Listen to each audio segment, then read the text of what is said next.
राधे राधे। आप सभी का स्वागत है आपके अपने चैनल अध्यात्म दर्शन में। आइए सत्यनारायण की कथा को क्यों की जाती है इसको पहले संक्षेप में जान लेते हैं, उसके बाद कथा को सुनेंगे। ओम नमो भगवते वासुदेवाय नमः। स्कंद पुराण के रेवा खंड में भगवान श्री सत्यनारायण की कथा का उल्लेख किया गया है। यह कथा सभी प्रकार के मनोरथ पूर्ण करने वाली अनेक दृष्टि से अपनी उपयोगिता सिद्ध करती है। यह कथा समाज के सभी वर्गों को सत्य व्रत की शिक्षा देती है। भगवान श्री सत्यनारायण की व्रत कथा आस्थावान हिंदू धर्मावलंबियों के लिए जानी मानी कथा है। संपूर्ण भारत में इस कथा के प्रेमी अनगिनत संख्या में हैं, जो इस कथा और व्रत का नियमित पालन व पारायण करते हैं। श्री सत्यनारायण व्रत गुरुवार को भी किया जाता है। अब आइए श्री सत्यनारायण कथा के महत्व को जान लेते हैं। सत्य को ईश्वर मानकर निष्ठा के साथ समाज के किसी भी वर्ग का व्यक्ति यदि इस व्रत व कथा का श्रवण करता है तो इसे निश्चित ही मनोवांछित फल की प्राप्ति होती है। शास्त्रों में कहा गया है कि सत्यनारायण कथा कराने से हजारों साल तक किए गए यज्ञ के बराबर फल मिलता है। साथ ही सत्यनारायण कथा सुनने को भी सौभाग्य की बात माना गया है। आमतौर पर देखा जाता है किसी भी शुभ काम से पहले या मनोकामनाएं पूरी होने पर सत्यनारायण व्रत की कथा सुनी जाती है। अब आइए श्री सत्यनारायण की व्रत की पौराणिक कथा को शुरू करते हैं। कथा के अनुसार चिरकाल में एक बार जब भगवान श्री हरि विष्णु क्षीर सागर में विश्राम कर रहे थे, उसी समय नारद जी वहां पर पधारे। नारद जी को देख भगवान श्री हरि विष्णु बोले, हे महर्षि, आपके आने का प्रयोजन क्या है? तब नारद जी बोले, नारायण नारायण प्रभु, आप तो पालनहार हैं, सर्वज्ञाता है। प्रभु मुझे ऐसी कोई सरल और छोटा सा उपाय बताएं जिसे करने से पृथ्वीवासियों का कल्याण हो।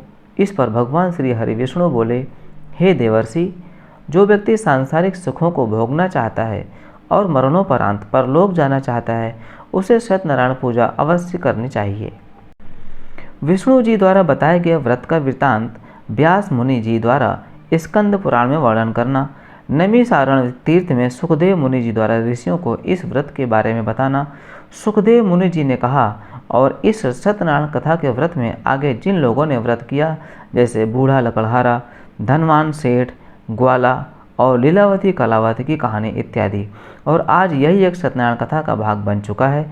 यही है सत्यनारायण कथा का उद्गम, नारद जी और विष्णु जी का संवाद। अब आइए व्रत पूजन कैसे करें उसको भी संक्षेप में जान लेते हैं। इसके बाद नारद जी ने भगवान श्री हरि विष्णु से व्रत विधि बताने का अनुरोध किया।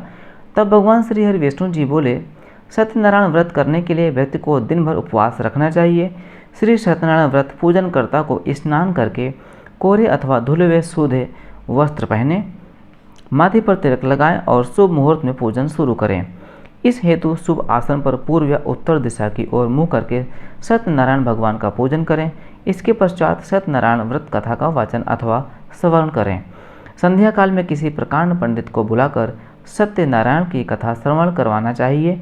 भगवान को भोग में चरणामृत, पान, तिल, मूली, रोली, कुमकुम, फल फूल, पंचगव्य, सुपारी, दूर्वा आदि अर्पित करें। इससे सत्यनारायण देव प्रसन्न होते हैं। सत्यनारायण व्रत पूर्णिमा के दिन करने का विशेष महत्व है, क्योंकि पूर्णिमा सत्यनारायण का प्रिय दिन है। इस दिन चंद्रमा पूर्ण कलाओं के साथ उदित होता है और पूर्ण चंद्र को अर्घ्य देने से व्यक्ति के जीवन में पूर्णता आती है। पूर्णिमा के चंद्रमा को जल से अर्घ्य देना चाहिए। घर का वातावरण शुद्ध करके चौकी पर कलश रखकर भगवान श्री विष्णु की मूर्ति या सत्यनारायण की फोटो रखकर पूजन करें। परिवारजनों को एकत्रित करके भजन, कीर्तन, नृत्य गान आदि करें। सबके साथ प्रसाद ग्रहण करें। तदुपरांत चंद्रमा को अर्घ्य दें। यही सत्यनारायण भगवान की कृपा पाने का मृतलोक में सरल उपाय है। अब इसी सत्यनारायण भगवान के मंत्र के बारे में जानते हैं। ओम श्री सत्यनारायणाय नमः का 108 बार जाप करें। ओम श्री गणेशाय नमः। अब श्री सत्यनारायण कथा प्रथम अध्याय को शुरू करते हैं। एक समय की बात है, नैमिषारण्य तीर्थ में सौनकादिक 88,000 ऋषियों ने श्री सूत जी से पूछा, हे प्रभु, इस कलयुग में वेद विद्या रहित मनुष्य को प्रभु भक्ति किस प्रकार मिल सकती है तथा उनका उद्धार कैसे होगा? हे मुनिश्रेष्ठ, कोई ऐसा तप बताइए जिसे थोड़े समय में ही पुण्य मिले और मनवांछित फल भी मिल जाए। इस प्रकार की कथा सुनने की हम इच्छा रखते हैं। सर्वशास्त्रों के ज्ञाता सूत जी बोले, हे वैष्णवों में पूज्य, आप सभी ने प्राणियों की हित की बात पूछी है, इसलिए मैं एक ऐसे श्रेष्ठ व्रत को आप लोगों को बताऊंगा जिसे नारद जी ने लक्ष्मी नारायण जी से पूछा था और लक्ष्मीपति ने मुनिश्रेष्ठ नारद जी से कहा था। अब आप इसे ध्यान से सुनिए। एक समय की बात है, योगीराज नारद जी दूसरों के हित की इच्छा लिए अनेकों लोकों में घूमते हुए मृत्युलोक में आ पहुँचे। यहाँ उन्होंने अनेक योनि में जन्मे प्रायः सभी मनुष्यों को अपने कर्मों द्वारा अनेकों दुखों से पीड़ित देखा। उनका दुख देख नारद जी सोचने लगे कि कैसा यत्न किया जाए जिसके करने से निश्चित रूप से मानव के दुखों का अंत हो जाए। इसी विचार पर मनन करते हुए वह विष्णु लोक में गए। वहाँ वह देवों के ईश नारायण की स्तुति करने लगे, जिनके हाथों में शंख, चक्र, गदा और पद्म थे, गले में वरमाला पहने हुए थे। स्तुति करते हुए नारद जी बोले, हे भगवान, आप अत्यंत शक्ति से संपन्न हैं। मन तथा वाणी भी आपको नहीं पा सकती है। आपका यदि मध्य तथा अंत नहीं है, निर्गुण स्वरूप सृष्टि के कारण भक्तों के दुख को दूर करने वाले हैं, आपको मेरा नमस्कार है। नारद जी की स्तुति सुन विष्णु भगवान बोले, हे मुनिश्रेष्ठ, आपके मन में क्या बात है? आप किस काम के लिए पधारे हैं, उसे निसंकोच कहो। इस पर नारद मुनि बोले कि मृत्युलोक में अनेक योनियों में जन्मे मनुष्य अपने कर्मों के द्वारा अनेकों दुख से दुखी हो रहे हैं। हे नाथ, आप मुझ पर दया रखते हैं तो बताइए कि वो मनुष्य थोड़े प्रयास से ही अपने दुखों से कैसे छुटकारा पा सकते हैं। श्री हरि बोले, हे नारद, मनुष्यों की भलाई के लिए तुमने बहुत अच्छी बात पूछी है। जिसके करने से मनुष्य मोह से छूट जाता है, वह बात मैं कहता हूँ, उसे सुनो। स्वर्गलोक व मृत्युलोक दोनों में एक दुर्लभ उत्तम व्रत है जो पुण्य देने वाला है। आज प्रेमवश होकर मैं उसे तुमसे कहता हूँ। श्री सत्यनारायण भगवान का यह व्रत अच्छी तरह विधान पूर्वक करके मनुष्य तुरंत ही यहाँ सुख भोग कर मरने पर मोक्ष पाता है। श्री हरि के वचन सुन नारद जी बोले कि उस व्रत का फल क्या है और उसका विधान क्या है, यह व्रत किसने किया था, इस व्रत को किस दिन करना चाहिए, सभी कुछ विस्तार से बताएं। नारद की बात सुनकर श्री हरि बोले, दुख व शोक को दूर करने वाला, यह सभी स्थानों पर विजय दिलाने वाला है। मानव को भक्ति व श्रद्धा के साथ शाम को श्री सत्यनारायण की पूजा धर्मपरायण होकर ब्राह्मण व बंधुओं के साथ करनी चाहिए। भक्ति भाव से ही नैवेद्य, केले का फल, घी, दूध और गेहूं का आटा सवाया लें। गेहूं के स्थान पर साठी का आटा, शक्कर तथा गुड़ लेकर वह सभी भक्षण योग्य पदार्थों को मिलाकर भगवान का भोग लगाएं। ब्राह्मणों सहित बंधु बांधवों को भी भोजन कराएं। उसके बाद स्वयं भोजन करें। भजन कीर्तन के साथ भगवान की भक्ति में लीन हो जाएं। इस तरह से सत्यनारायण भगवान का यह व्रत करने पर मनुष्य की सारी इच्छाएं निश्चित रूप से पूरी होती है। इस कलिकाल अर्थात कलयुग में मृत्युलोक में मोक्ष का यही एक सरल उपाय बताया गया है। इति श्री सत्यनारायण व्रत कथा का प्रथम अध्याय संपूर्ण। श्रीमन नारायण नारायण नारायण, भजमन नारायण नारायण नारायण। श्री सत्यनारायण भगवान की जय। अब आइए श्री सत्यनारायण कथा द्वितीय अध्याय को सुनते हैं। सूत जी बोले, हे ऋषियों, जिसने पहले समय में इस व्रत को किया था उसका इतिहास कहता हूँ, ध्यान से सुनो। सुंदर काशीपुरी नगरी में एक अत्यंत निर्धन ब्राह्मण रहता था। भूख प्यास से परेशान वह धरती पर घूमता रहता था। ब्राह्मणों से प्रेम करने वाले भगवान ने एक दिन ब्राह्मण का वेश धारण कर उसके पास जाकर पूछा, हे विप्र, नित्य दुखी होकर तुम पृथ्वी पर क्यों घूमते हो? दीन ब्राह्मण बोला, मैं निर्धन ब्राह्मण हूँ, भिक्षा के लिए धरती पर घूमता हूँ। हे भगवान, यदि आप इसका कोई उपाय जानते हो तो बताइए। वृद्ध ब्राह्मण कहता है कि सत्यनारायण भगवान मनोवांछित फल देने वाले हैं, इसलिए तुम उनका पूजन करो। इसे करने से मनुष्य सभी दुखों से मुक्त हो जाता है। वृद्ध ब्राह्मण बनकर आए सत्यनारायण भगवान उस निर्धन ब्राह्मण को व्रत का सारा विधान बताकर अंतर्धान हो गए। ब्राह्मण मन ही मन सोचने लगा कि जिस व्रत को वृद्ध ब्राह्मण करने को कहा गया है, मैं उसे जरूर करूँगा। यह निश्चय करने के बाद उसे रात में नींद नहीं आई। वह सवेरे उठकर सत्यनारायण भगवान के व्रत का निश्चय कर भिक्षा के लिए चला गया। उस दिन निर्धन ब्राह्मण को भिक्षा में बहुत धन मिला, जिससे उसने बंधु बांधवों के साथ मिलकर श्री सत्यनारायण भगवान का व्रत संपन्न किया। भगवान सत्यनारायण का व्रत संपन्न करने के बाद वह निर्धन ब्राह्मण सभी दुखों से छूट गया और अनेक प्रकार की संपत्तियों से युक्त हो गया। उसी समय यह ब्राह्मण हर माह इस व्रत को करने लगा। इस तरह से सत्यनारायण भगवान के व्रत को जो मनुष्य करेगा वह सभी प्रकार के पापों से छूटकर मोक्ष को प्राप्त होगा। जो मनुष्य इस व्रत को करेगा वह भी सभी दुखों से मुक्त हो जाएगा। सूत जी बोले कि इस तरह से नारद जी से नारायण जी का कहा हुआ श्री सत्यनारायण व्रत को मैं तुमसे कहा। हे विप्रो, मैं अब और क्या कहूँ। ऋषि बोले, हे मुनिवर, संसार में उस विप्र से सुनकर और किस किस ने व्रत को किया, हम सब इस बात को सुनना चाहते हैं। इसके लिए हमारे मन में श्रद्धा का भाव है। सूत जी बोले, हे मुनियों, जिसने इस व्रत को किया है वह सब सुनो। एक समय वही विप्र धन व ऐश्वर्य के अनुसार अपने बंधु बांधवों के साथ इस व्रत को करने को तैयार हुआ। उसी समय एक लकड़ी बेचने वाला बूढ़ा आदमी आया और लकड़ियां बाहर रखकर अंदर ब्राह्मण के घर में गया। प्यास से दुखी हुआ लकड़हारा उनको व्रत करके देख विप्र को नमस्कार कर पूछने लगा कि आप क्या कर रहे हैं तथा इसे करने से क्या फल मिलेगा, कृपया मुझे भी बताएं। ब्राह्मण ने कहा कि सब मनोकामनाओं को पूरा करने वाला यह सत्यनारायण भगवान का व्रत है। इनकी कृपा से ही मेरे घर में धन धान आदि की वृद्धि हुई है।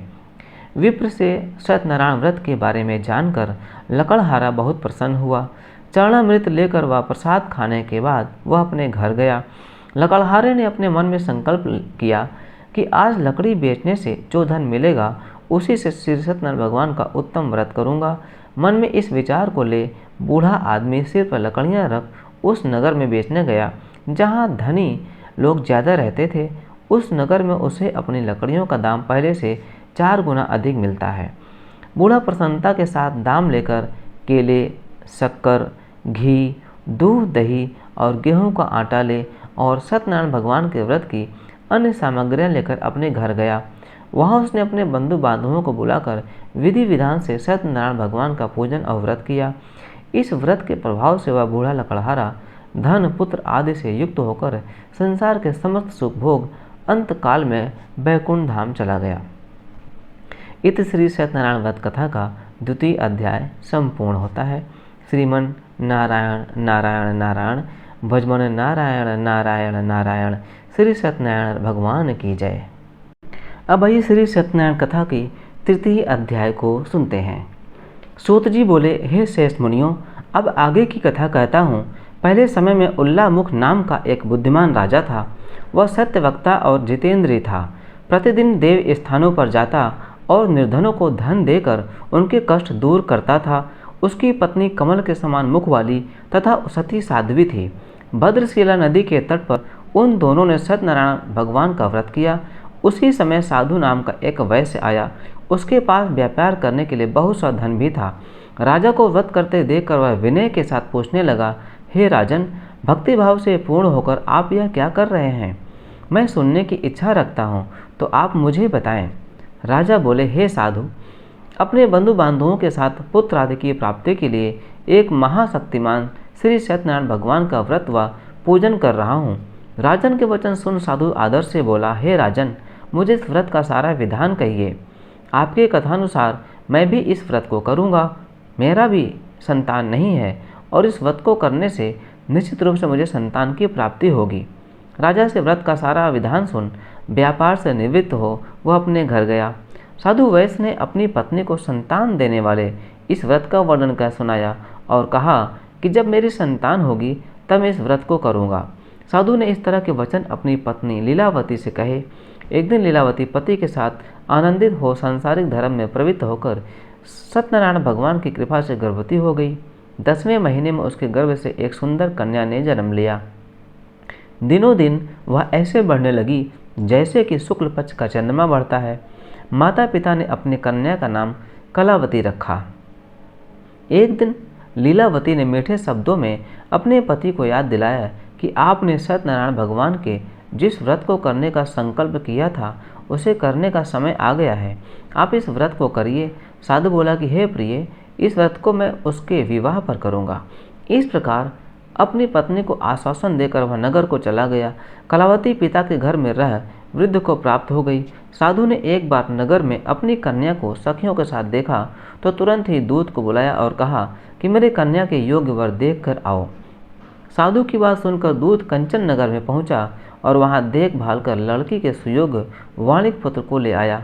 सुयोग लड़के को देख साधु ने बंधु बांधवों को बुलाकर अपनी पुत्री का विवाह कर दिया। लेकिन दुर्भाग्य की बात ये कि साधु ने अभी भी श्री सत्यनारायण भगवान के व्रत नहीं किया। इस पर श्री भगवान क्रोधित हो गए और श्राप दिया कि साधु को अत्यधिक दुख मिले। अपने कार्य में कुशल साधु बनिया जमाई को लेकर समुद्र के पास स्थित होकर रत्नासारपुर नगर में गया। वहां जाकर दामाद ससुर दोनों मिलकर चंद्रकेतु राजा के नगर में व्यापार करने लगे। एक दिन भगवान सत्यनारायण की माया से एक चोर राजा का धन चुराकर भाग रहा था। उसने राजा के सिपाहियों को अपना पीछा करते देख चुराया हुआ धन वहां रख दिया जहां साधु अपने जमाई के साथ ठहरा हुआ था। राजा के सिपाहियों ने साधु वैश्य के पास राजा का धन पड़ा देखा तो वह ससुर जमाई दोनों को बांधकर प्रसन्नता से राजा के पास ले गया और कहा कि उन दोनों चोरों हम पकड़ लाए हैं, आप आगे की कार्रवाई की आज्ञा दें। राजा की आज्ञा से उन दोनों को कठिन कारावास में डाल दिया गया और उनका सारा धन भी उनसे छीन लिया गया। श्री सत्यनारायण भगवान से श्राप से साधु की पत्नी बहुत दुखी हुई और घर में जो धन रखा था उसे चोर चुरा ले गए। शारीरिक तथा मानसिक पीड़ा व भूख प्यास से अति दुखी हो अन्न की चिंता में कलावती के ब्राह्मण के घर गई। वहां उसने श्री सत्यनारायण भगवान का व्रत होते देखा, फिर कथा भी सुनी। वह प्रसाद ग्रहण कर वह रात को घर वापस आई। माता के कलावती से पूछा कि हे पुत्री, अब तक तुम कहाँ थी, तेरे मन में क्या है? कलावती ने अपनी माता से कहा, हे माता, मैंने एक ब्राह्मण के घर में श्री सत्यनारायण भगवान का व्रत देखा है। कन्या के वचन सुन लीलावती भगवान के पूजन की तैयारी करने लगी। लीलावती ने परिवार व बंधुओं सहित सत्यनारायण भगवान का पूजन किया और उनसे वर मांगा कि मेरे पति तथा जमाई शीघ्र घर आ जाएं। साथ ही यह भी प्रार्थना की हम सबका अपराध क्षमा करें। श्री सत्यनारायण भगवान इस व्रत से संतुष्ट हो गए और राजा चंद्रकेतु को सपने में दर्शन देकर कहा कि हे राजन, तुम उन दोनों वैश्यों को छोड़ दो और तुमने उनका जो धन लिया है उसे वापस कर दो। अगर ऐसा नहीं किया तो मैं तुम्हारा धन, राज्य व संतान सभी को नष्ट कर दूंगा। राजा को यह सब कहकर वह अंतर्धान हो गए। प्रातःकाल सभा में राजा ने अपना सपना सुनाया, फिर बोला कि बड़े पुत्रों को कैद से मुक्त कर सभा में लाओ। दोनों ने आते ही राजा को प्रणाम किया। राजा मीठी वाणी में बोला, हे महानुभावों, भाग्यवश ऐसा कठिन दुख तुम्हें प्राप्त हुआ है, लेकिन अब तुम्हें कोई भय नहीं है। ऐसा कर राजा ने उन दोनों को नए वस्त्राभूषण भी पहनाए और जितना धन उनका लिया था उससे दुगना धन वापस कर दिया। दोनों वैश्य अपने घर को चल दिए। इति श्री सत्यनारायण व्रत कथा का 3 अध्याय संपूर्ण। श्रीमन नारायण नारायण नारायण, भजमन नारायण नारायण नारायण। श्री सत्यनारायण भगवान की जय। अब आइए श्री सत्यनारायण कथा 4th अध्याय को सुनते हैं। सूत जी बोले, वैश्य ने मंगलाचार कर अपनी यात्रा आरंभ की और अपने नगर की ओर चल दिए। उनके थोड़ी दूर जाने पर एक दंडी वेशधारी श्री सत्यनारायण ने उनसे पूछा, हे साधु, तेरी नाव में क्या है? अभी वाणी वणिक हंसता हुआ बोला, हे दंडी, आप क्यों पूछते हो? क्या धन लेने की इच्छा है? मेरी नाव में तो बेल व पत्ते भरे हुए हैं। वैश्य के कठोर वचन सुन भगवान बोले, तुम्हारा वचन सत्य हो। दंडी ऐसा वचन कह वहाँ से दूर चले गए। कुछ दूर जाकर समुद्र के किनारे बैठ गए। दंडी के जाने के बाद साधु वैश्य ने नित्य क्रिया के पश्चात नाव को ऊंची उड़ते देखकर अचंभा माना और नाव में बेल पत्ते आदि देख वह मूर्छित हो जमीन पर गिर पड़ा। मूर्छा खुलने पर वह अत्यंत शोक में डूब गया। तब उसका दामाद बोला कि आप शोक न मनाएं, यह दंडी का शाप है, इसलिए हमें उनकी शरण में जाना चाहिए, तभी हमारी मनोकामना पूरी होगी। दामाद की बात सुनकर वह दंडी के पास पहुंचा और अत्यंत भक्तिभाव नमस्कार करके बोला, मैंने आपसे जो असत्य वचन कहे थे उनके लिए मुझे क्षमा दे। ऐसा कहकर महान शोकातुर हो रोने लगा। तब दंडी भगवान बोले, हे वणिक पुत्र, मेरी आज्ञा से बार बार तुम्हें दुख प्राप्त हुआ है, तो मेरी पूजा से विमुख हुआ। साधु बोला, हे भगवान, आपकी माया से ब्रह्मा आदि देवता भी आपके रूप को नहीं जानते। तब मैं आज्ञानी कैसे जान सकता हूँ। आप प्रसन्न होइए, अब मैं सामर्थ्य के अनुसार आपकी पूजा करूँगा। मेरी रक्षा करो और पहले के समान नौका में धन भर दो। साधु वैश्य के भक्तिपूर्वक वचन सुनकर भगवान प्रसन्न हो गए और उसकी इच्छानुसार वरदान देकर अंतर्धान हो गए। ससुर जमाई जब नाव पर आए तो नाव धन से भरी हुई थी। फिर वहीं अपने अन्य साथियों के साथ सत्यनारायण भगवान का पूजन कर अपने नगर को चल दिए। जब नगर के नज़दीक पहुँचे तो दूत को घर पर खबर के लिए भेज दिया। दूत साधु की पत्नी को प्रणाम कर कहता है कि मालिक अपने दामाद सहित नगर के निकट आ गए हैं। दूत की बात सुन साधु की पत्नी लीलावती ने बड़े हर्ष के साथ सत्यनारायण भगवान का पूजन कर अपनी पुत्री कलावती से कहा कि मैं अपने पति के दर्शन को जाती हूँ, तू कार्य पूर्ण कर शीघ्र आ जा। माता के ऐसे वचन सुन कलावती जल्दी में प्रसाद छोड़ अपने पति के पास चली गई। प्रसाद की अवज्ञा के कारण श्री सत्यनारायण भगवान रुष्ट हो गए और नाव सहित उसके पति को पानी में डुबो दिया। कलावती अपने पति को वहां न पाकर रोती हुई जमीन पर गिर गई। नौका को डूबा हुआ देख वह कन्या को रोता देख साधु दुखी होकर बोला कि हे प्रभु, मुझसे तथा मेरे परिवार से जो भूल हुई है उसे क्षमा करें। साधु के दीन वचन सुनकर श्री सत्यनारायण भगवान प्रसन्न हो गए और आकाशवाणी हुई, हे साधु, तेरी कन्या मेरे प्रसाद को छोड़कर आई है, इसलिए उसका पति अदृश्य हो गया है। यदि वह घर जाकर प्रसाद खाकर लौटती है तो इसे इसका पति अवश्य मिलेगा। ऐसी आकाशवाणी सुन कलावती घर पहुंचकर प्रसाद खाती है और फिर आकर अपने पति के दर्शन करती है। उसके बाद साधु अपने बंधु बांधवों सहित श्री सत्यनारायण भगवान का विधि विधान से पूजन करता है। इस लोक का सुख भोग वह अंत में स्वर्ग जाता है। इति श्री सत्यनारायण व्रत कथा का 4th अध्याय संपूर्ण। श्रीमन नारायण नारायण नारायण भजमन नारायण नारायण नारायण। श्री सत्यनारायण भगवान की जय। अब आइए श्री सत्यनारायण कथा 5th अध्याय को शुरू करते हैं। सूत जी बोले, हे ऋषियों, मैं और भी एक कथा सुनाता हूँ, उसे भी ध्यान पूर्वक सुनो। प्रजापालन में लीन तुंगध्वज नाम का एक राजा था। उसने भी भगवान का प्रसाद त्याग कर बहुत ही दुख सहन किया। एक बार वन में जाकर वन्य पशुओं को मारकर रबड़ के पेड़ के नीचे आया। वहाँ उसने ग्वालों को भक्तिभाव से अपने बंधुओं सहित सत्यनारायण भगवान का पूजन करते देखा। अभिमानवश राजा ने उन्हें देखकर भी पूजा स्थान में नहीं गया और न ही उसने भगवान को नमस्कार किया। ग्वालों ने राजा को प्रसाद दिया, लेकिन उसने वह प्रसाद नहीं खाया और प्रसाद को वहीं छोड़ वह अपने नगर को चला गया। जब वह नगर में पहुंचा तो वहां सब कुछ तहस नहस हुआ पाया, तो वह शीघ्र ही समझ गया कि यह सब भगवान ने ही किया है। वह दोबारा ग्वालों के पास पहुंचा और विधिपूर्वक पूजा कर के प्रसाद खाया, तो श्री सत्यनारायण भगवान की कृपा से सब कुछ पहले जैसा हो गया। दीर्घ काल तक सुख भोगने के बाद मरणोपरांत उसे स्वर्गलोक की प्राप्ति हुई। जो मनुष्य परम दुर्लभ इस व्रत को करेगा तो भगवान सत्यनारायण के अनुकंपा से उसे धन धान की प्राप्ति होगी। निर्धन धनी हो जाता है और भयमुक्त हो जीवन जीता है। संतानहीन मनुष्य को संतान सुख मिलता है और सारे मनोरथ पूर्ण होने पर मानव अंतकाल में वैकुंठ धाम को जाता है। सूत जी बोले, जिन्होंने पहले इस व्रत को किया है, अब उनके दूसरे जन्म की कथा कहता हूँ। वृद्ध शतानंद ब्राह्मण ने सुदामा का जन्म लेकर मोक्ष की प्राप्ति की। लकड़हारे ने अगले जन्म में निषाद बनकर मोक्ष प्राप्त किया। उल्कामुख नामक राजा दशरथ होकर बैकुंठ को गए। साधु नाम को वैश्य ने मोरध्वज बनकर अपने पुत्र को आर्य से चीर कर मोक्ष पाया। महाराज तुंगध्वज ने स्वयंभू होकर भगवान में भययुक्त भक्तियुक्त होकर कर्म कर मोक्ष पाया। इति श्री सत्यनारायण व्रत कथा 5th अध्याय संपूर्ण। श्रीमन नारायण नारायण नारायण भजमन नारायण नारायण नारायण। श्री सत्यनारायण भगवान की जय। यदि आपको श्री सत्यनारायण भगवान की कथा अच्छी लगी हो तो वीडियो पर श्री सत्यनारायण भगवान की जय कमेंट ज़रूर करें।